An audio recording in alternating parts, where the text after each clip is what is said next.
What's up guys? In this tutorial, I will show you how to install applications and games to an SD card on your Android device. This should be quite an easy tutorial. For more information, click on the first link in the description below.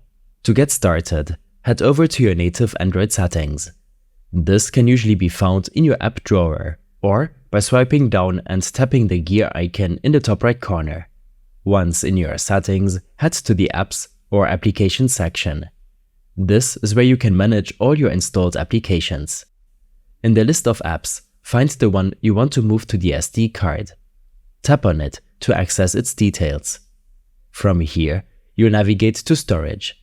Tap on it to open the storage settings for that specific app. If the option is available, you see Change or Move to SD card. Select this option to move the app to your SD card. A confirmation message will pop up. Simply select Move to proceed. The app will now be transferred to your SD card.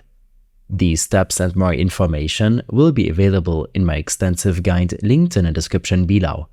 I hope this helped you out. Leave a comment if you have any questions and see you in the next one.